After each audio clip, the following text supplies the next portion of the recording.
Hello and welcome to a Smurd P video, and today we are looking at Immortal X-Men issue 1 by Kieran Gillian, who is very well known in not just in the X world but in various different Marvels things. I've read plenty of his stuff and generally I like his stuff, so which is a win for me. Now me doing reviews on Immortal X-Men, I guess I need to get the thumbs up from you guys to say, yes, continue doing that. We want to listen to you talk about this. Or, no, you're rubbish. Keep to X-Men and don't extend yourself. Either way, I'm happy. And as usual, I had to go for something a bit special. I went for Noto's variant Quite Cancel cover. So, we are jetted back to 1990, and we have a Mr. Sinister and Irene Adler. And we got a lot of chit-chat going on about a concert they both attended and how Irene had a fit in it. Anyway, there's a war coming, as all things start in X-Men. There's a war coming. Do you want to be on the winning side? And even if we're on the winning side, are we even on the winning side? And she whispers something to him, which has a very interesting result, because he dies. No idea why he dies, and perhaps we find that out later why he dies. But yeah, very interesting that he dies. Maybe she triggered something in him, but very bizarre, because she was not expecting him. So anyway, Mystique and Irene go off. And it's a little bit bizarre. Hated, feared, forever, Immortal. Here are the characters, written by Kieran Gillian. Lucas Wernick is the artist. David Carell is the color artist. Feces Clearing Cows is on the letters, and Tom Miller is on design, like he is most of the time. So Tom will do this sort of stuff. That's how I see Tom's role. Anyway, so we begin our tale. We've already begun our tale, I'm sorry, with Sinister and his hidden labs, one of his hidden labs, and we get him sort of thinking to himself about, what if Summers came in? Hey, Nathaniel, what are all these clones for? Well, what can I say? Evil schemes, my dear boy. Evil schemes. You know, it's just perfect Sinister. And Sinister's probably been the most, probably one of the most intriguing characters throughout this whole new world. And I've been waiting for something more to happen with him. I enjoyed him in Hellions, for example. So I'm hoping this takes it to that next step. And he's checking what's going to happen today, which means he's got some sort of way to monitor how things are going, how things are happening. And today's schedule, he's it's a real letter day to him, and he's got to act surprised. So he knows what's going to happen, but he's got to act surprised. And that surprise is Magneto is leaving the Quite Cancel and going to Arico. And I think that sounds about right, because I'm pretty sure he is now in X-Men Red with Storm there. So we get Sinister's view on all the different characters, and looking at them, and he would love to see Xavier's eyes and despair as his partner in crime sort of leaves, etc.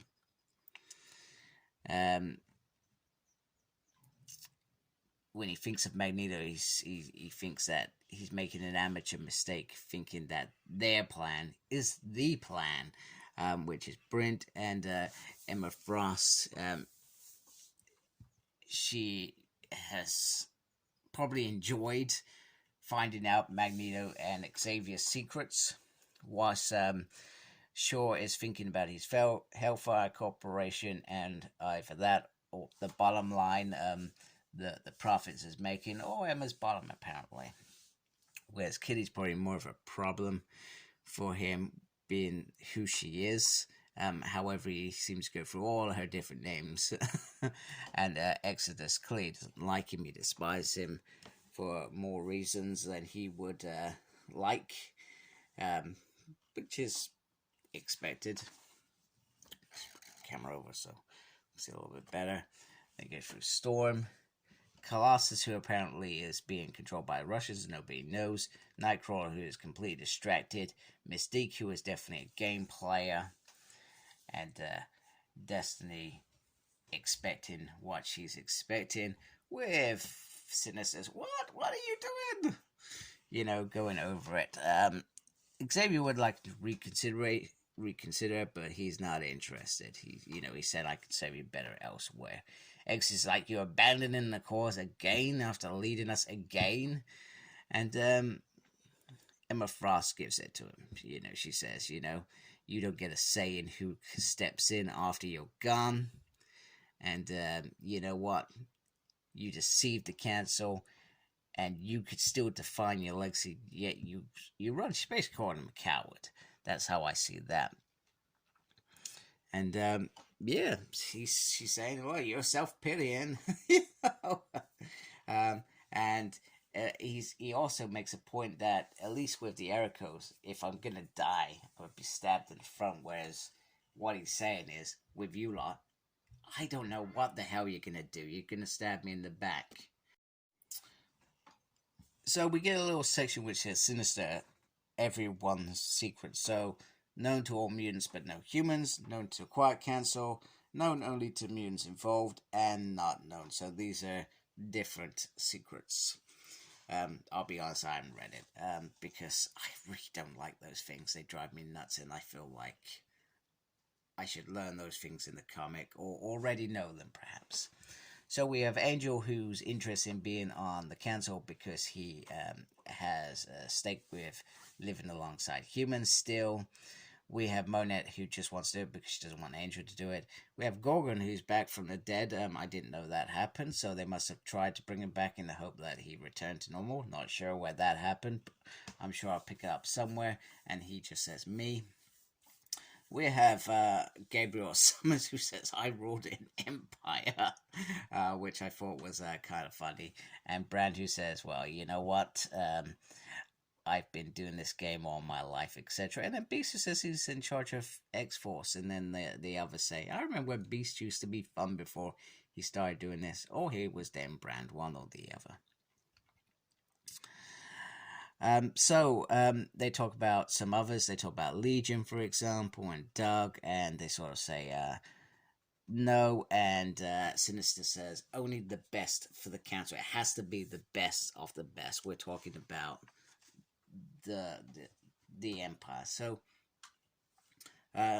Hope and the others bring back somebody, I'm not sure who, and they then decide to go for a pee break. However, Exodus jumps in and wants to broach the Messiah, which I thought was ironic, which takes you way back to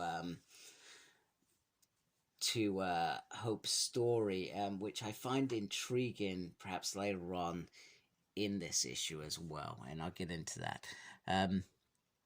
So she doesn't like it. She doesn't like being thought of as some sort of religious porn, etc. However, he puts it across, you create heaven here. When people die, they come back because of you in heaven, basically. So she says, enough of the alkali stuff. Get to the damn point. What are you here for? So in the meantime, we have Celine, the sort of like vampire. She sucks people's life out of them, etc. And she says, you know what? When you replace Apocalypse, you didn't replace like for like. I know more magic than Apocalypse did, and this is where I would fit in really well. I brought dead back to life. Of course, she brought them back as zombies, as Kitty points out. But the point is, she can do things that nobody else can do. However, she is rudely interrupted by Hope, who says, you know what? It should be me. It should be me. And she puts it on the line, says, you know what? Everybody looks up to us. We should have a say. We've been doing this for a year and working hard, and we're not seeing how this country, what are we calling this, island is being run. We want to be a part of that. We want to have a say. And, you get Sister Private up saying, Does anybody here and all else? And anyway, she walks up, says, you have no other option. Playing a very bold move here, and yeah, Hope has always been a soldier, etc. But I didn't expect it to be this bold from her. But it works. It makes perfect sense. However, Celine pipes up, says, you know what? That external gate that reaches Araco, that's because my peers, the externals, are on there. And you know what? I can destroy it if you want. And that is an all-else moment. So, they sort of talk about, well, you know what? Should we put it to a vote for Hope and Celine? We can sort out later on, etc. Now, this is the interesting thing. Sinister thinks he's got the whole game planned out. And the one thing that I wanted to allude to, he says, I'll join them to distance myself and say no. That's what he's saying. From the various disasters that Hope being on the council will help participate. Now, and then he goes, spoilers, because if you remember back in that whole Messiah complex run up to Avengers vs. X-Men, there was always a story in the background, one from Lucas Bishop, that a red-haired girl called Hope started a war, and it was disastrous. Now, could we perhaps finally be seeing that perhaps build up? Who knows? So we get this ironic thing where we get Sinister's kind of thoughts up here, and we get the others up here. So Xavier's no, Emma is yes, Colossus is no. Even which thought was bizarre. Mystique is yes. Sinister says no. Then Destiny says yes. Now, does she know what Sinister's up to? And he's like, oh crap. The Nightcrawler says no. Storm says no. Exodus says yes. And it's like, oh my goodness, they're gonna lose this vote because of me. And then Sinister turns his mind, and then everybody else is like, yes. And he's like, don't look at her, don't look at Destiny, don't look at Destiny. I don't want her to know. She probably already knows. And then we get this bit, the Red Diamond, Immortal Sinister's secrets going on here.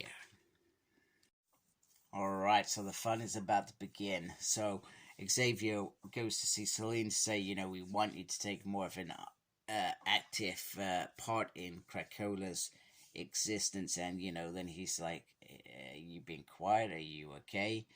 You know, a little bit of nervousness. And she says, you know, it's all quite simple. You made a decision.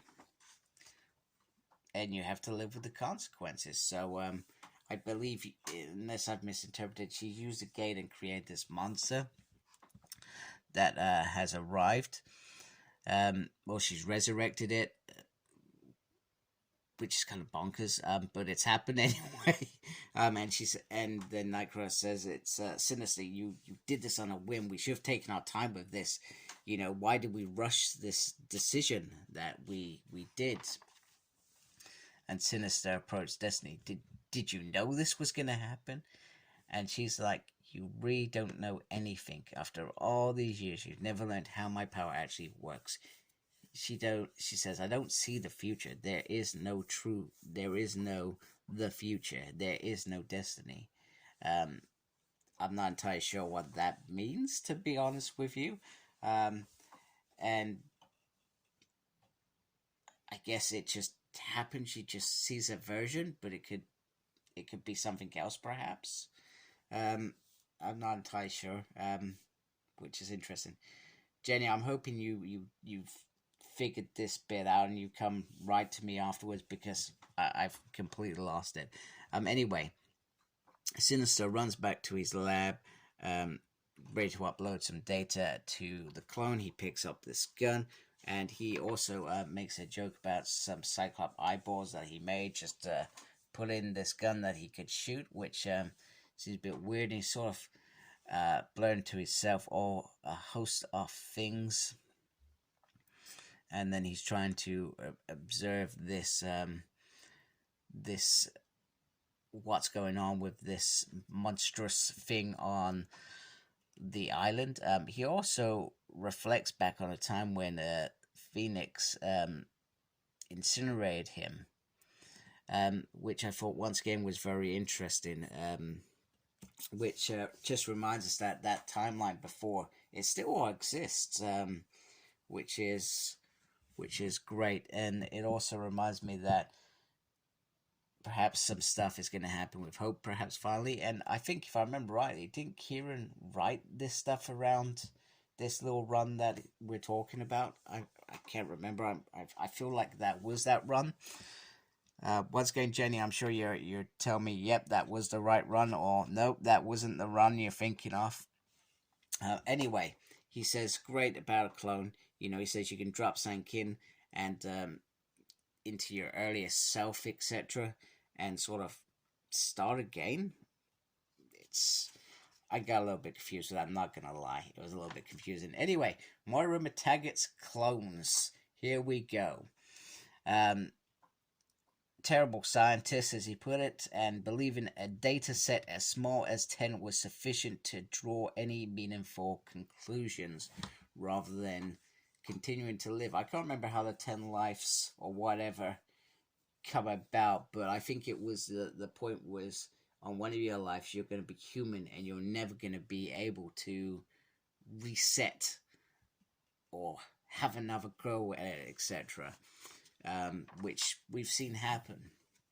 And then we get the Quiet Council of Krakoa, and where they all sit in the different zones, all the things on the islands, etc., which is pretty neat. And I'm sure this is here to provide something, some sort of facts on perhaps the future. And then these are the different strategies of Orchis. So this is still in the background, mainly being explored in X-Men at present. And yeah, that's it. Immortal issue 1. I thought it was quite an interesting issue. I kind of really enjoyed the Sinister stuff. Sinister's probably one of the most interesting characters that I've ever read. So I am quite excited for issue 2. And once again, let me know if this is something you want me to review. And I will ensure that I continue buying these issues and doing that. So anyway, hope you like my my sort of video, insights, overview, whatever you call it. Make sure you subscribe if you haven't. Thank you to those that already do. Make sure you look after yourself. Very important. And as always, embrace the geekiness. Take care. Goodbye.